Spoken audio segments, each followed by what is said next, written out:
प्रिय छात्रों, स्वागत है कक्षा 9वीं एवं 10वीं बुखार लग गए आषाढ़ सावन में कोचिंग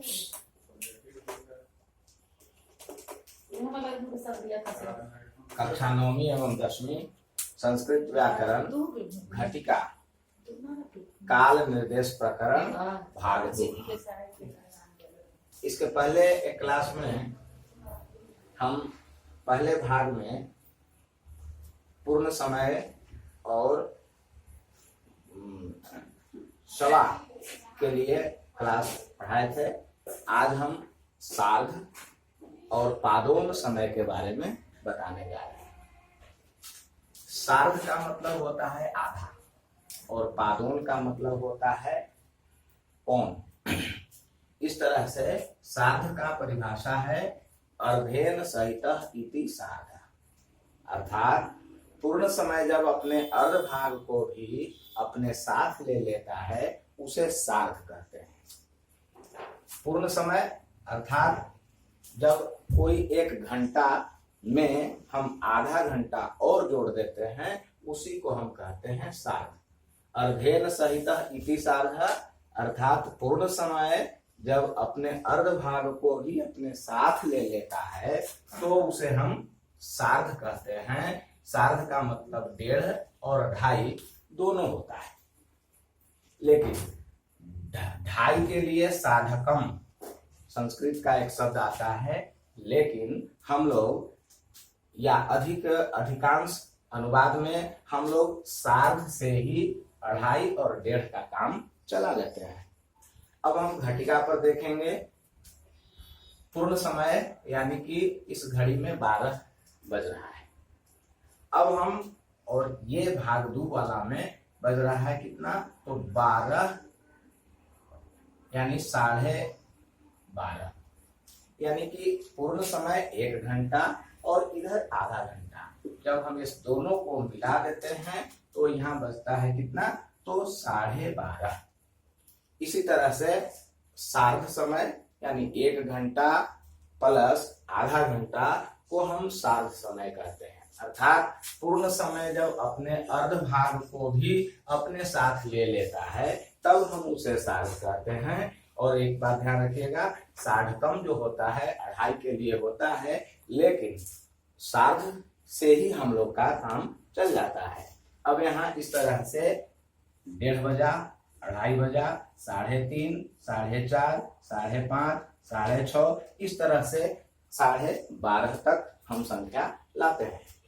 1:30 का मतलब होता है सार्ध 1 वादनम।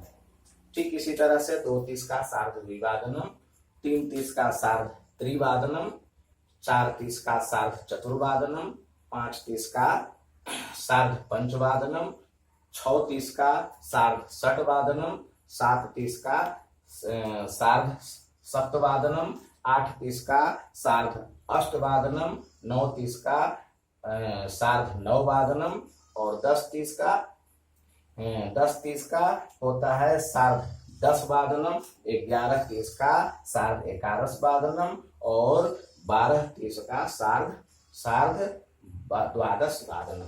संस्कृत में संख्या को लिखते समय पीछे वाला को पहले लिखते हैं, अर्थात 30 का मतलब सार्ध और उसके बाद वाला को हम जोड़ेंगे तो 30 और 1 अर्थात सार्ध 1 वादनम।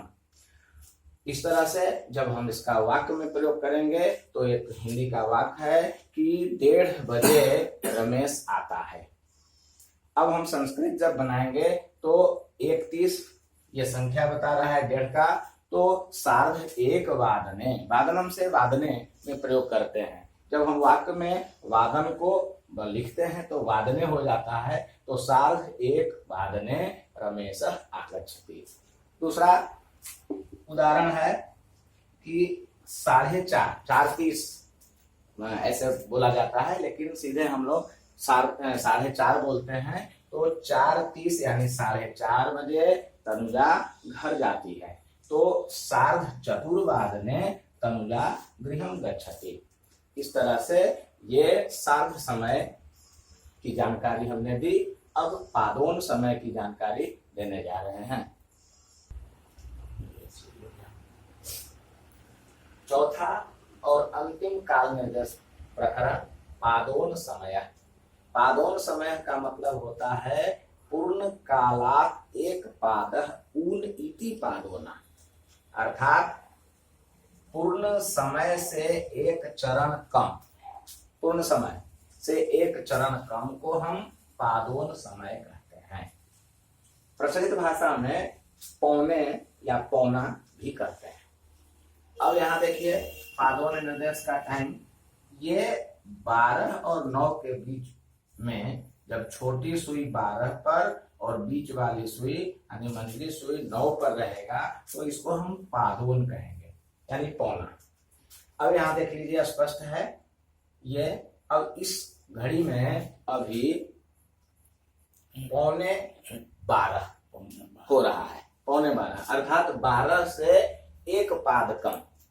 शुरू में ही हम बताए थे कि 1 घंटा के 4 चरण होते हैं और ये कम वाला यानी ज्यादा वाला को सवा, उसके बाद में आधा, फिर पौना, तो ये 4 भाग में बटा होता है इस तरह से।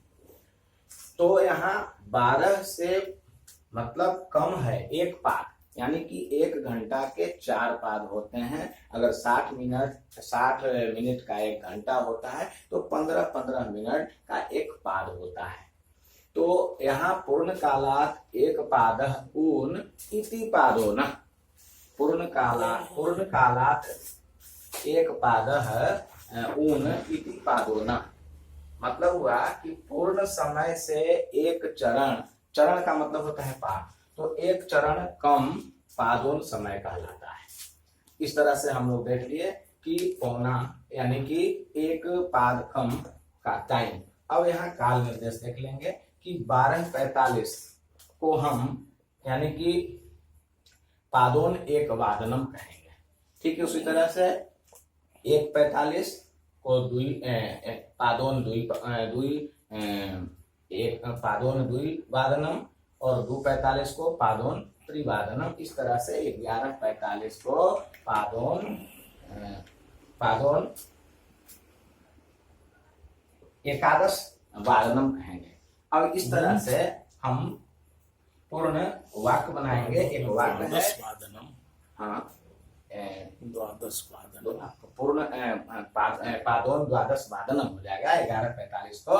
तो इसको हम 12:45 यानी कि 12:45 बजे एक नाटक शुरू होता है, ऐसा एक वाक्य होगा। तो यहाँ हम कहेंगे कि पादोन 1 वादने नाटकम प्रारभत, और फिर 1:45 यानी कि 1:45 बजे पादोन द्विवादनम नाटकम वादने नाटकम समाप्तम जाता। इस तरह से ये घटिका काल निर्देश का 4 भाग, ये 4 भाग को हमने 2 प्रकरण में बताया। अब हम एक वाक्य बताते हैं जिससे हम स्पष्ट हो जाएगा कि इस तरह से हम वाक्य में समय यानी काल निर्देश को वाक्य में कैसे परिवर्तन करेंगे।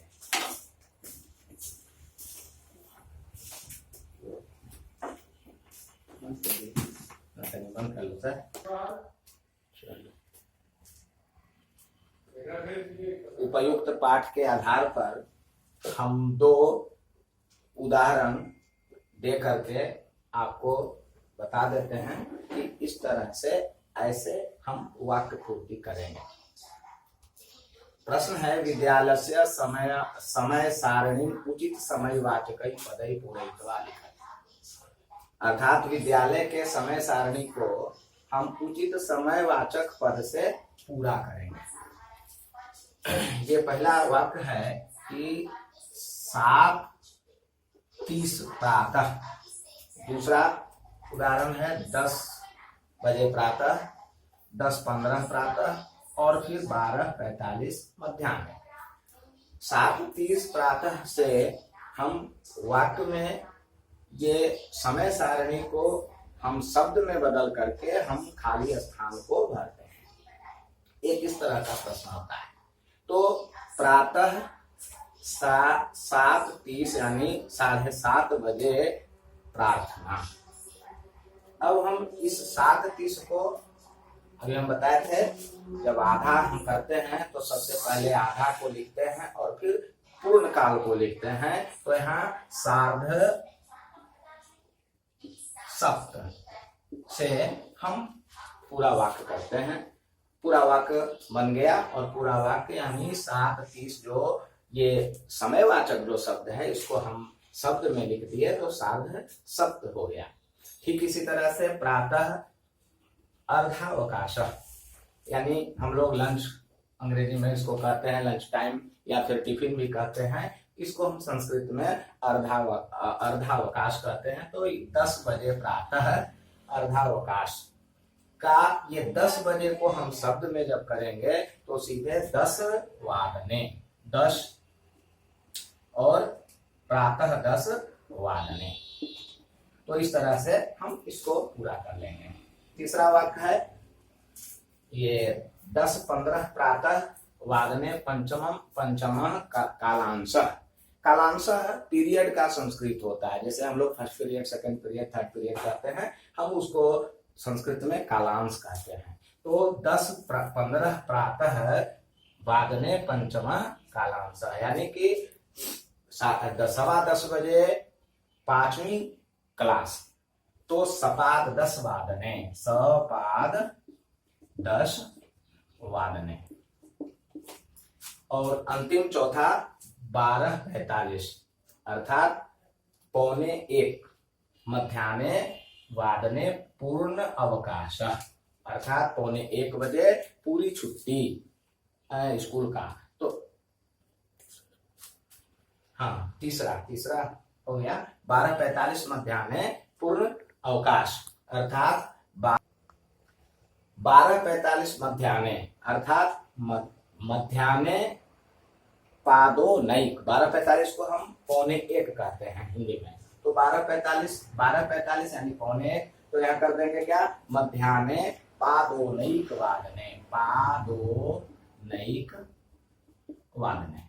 अब यहाँ पर हर जगह वादने का मतलब होता है बजे, और जो ये समयवाचक जो समयवाचक अंक हैं हम उनको शब्द में इस तरह से परिवर्तन करके एक इस तरह का प्रश्न हम बनाते हैं। दूसरा विकल्पित प्रश्न होता है, जैसे दूसरा हम प्रश्न का उदाहरण दिखा रहे हैं कि मेट्रोयानम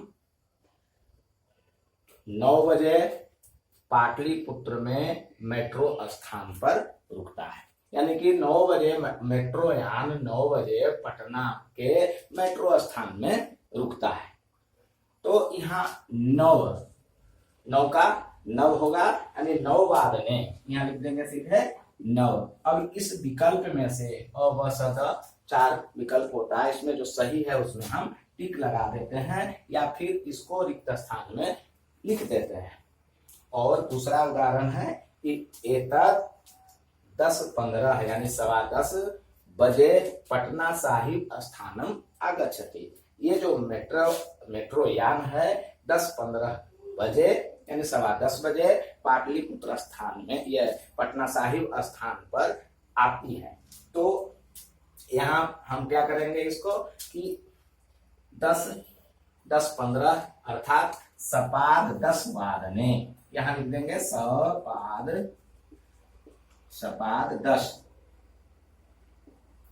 10। इस तरह के ऐसे ही कई काल निर्देश यानी घटिका पर आधारित कई तरह के प्रश्न आते हैं, और इसी तरह से हम लोग समयवाचक अंक में समयवाचक को हम शब्द में पूरा करके इस तरह से हम पूर्ण करके पूर्ण अंक प्राप्त कर लेते हैं। आज ये समयवाचक का पाठ समाप्त हुआ। फिर अगले दिन नए प्रकरण के साथ हम उपस्थित होंगे। तब तक के लिए धन्यवाद।